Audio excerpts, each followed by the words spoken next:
اور مشرک عورتوں سے اس وقت تک نکاح نہ کرو جب تک وہ ایمان نہ لے آئے۔ یقیناً ایک مومن باندی کسی بھی مشرک عورت سے بہتر ہے، خواہ وہ مشرک عورت تمہیں پسند آ رہی ہو، اور اپنی عورتوں کا نکاح مشرک مردوں سے نہ کراؤ جب تک وہ ایمان نہ لے آئے۔ اور یقیناً ایک مومن غلام کسی بھی مشرک مرد سے بہتر ہے، خواہ وہ مشرک مرد تمہیں پسند آ رہا ہو۔ یہ سب دوزخ کی طرف بلاتے ہیں، جبکہ اللہ اپنے حکم سے جنت اور مغفرت کی طرف بلاتا ہے، اور اپنے احکام لوگوں کے سامنے صاف صاف بیان کرتا ہے تاکہ وہ نصیحت حاصل کریں۔ آیت کی تفسیر میں یہ بتلایا جا رہا ہے کہ جو قوم اپنی واضح اور طرز سے اہل کتاب سمجھے جاتے ہوں،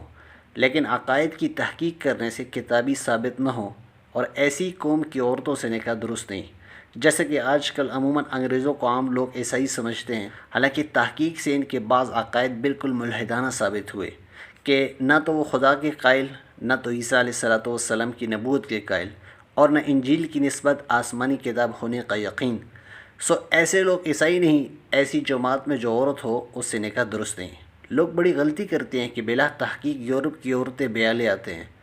اس طرح جو مرد ظاہری حالت سے مسلمان سمجھا جائے لیکن عقائد اس کے کفر تک پہنچے ہوں، اس سے مسلمان عورت کا نکاح درست نہیں، اور اگر نکاح ہو جانے کے بعد ایسے عقائد خراب ہو جائیں تو نکاح ٹوٹ جاتا ہے۔ جیسے آج کل بہت سے لوگ اپنے مذہب سے ناواقف سائنس کے اثر سے اپنے عقائد تباہ کر لیتے ہیں۔ لڑکی والوں پر واجب ہے کہ پیغام آنے کے وقت اول عقائد کی تحقیق کر لیا کریں، تب زبان دیں،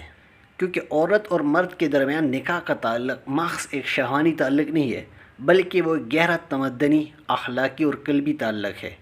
مومن اور مشرک کے درمیان اگر یہ قلبی تعلق ہو تو جہاں اس امر کا امکان ہے کہ مومن شوہر یا بیوی کے اثر سے مشرک شوہر یا بیوی پر اور اس کے خاندان اور آئندہ نسل پر اسلام کے عقائد اور طرز زندگی کا نقش ثبت ہوگا،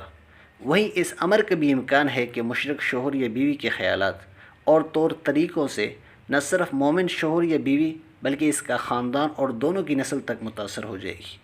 اور غالب امکان اس امر کا ہے کہ ایسے ازواج سے اسلام اور کفر و شرک کی ایک ایسی معجون مرکب اس گھر اور اس خاندان میں پرورش پائے گی جس کو غیر مسلم خواہ کتنا ہی پسند کرے مگر اسلام کسی طرح پسند کرنے کے لیے تیار نہیں ہے۔ جو شخص صحیح معنوں میں مومن ہو وہ محض اپنے جذبات شہوانی تسکین کے لیے کبھی یہ خطرہ مول نہیں لے سکتا کہ اس کے گھر اور اس کے خاندان میں کافرانہ اور مشرکانہ خیالات اور طور طریقے پرورش پائیں،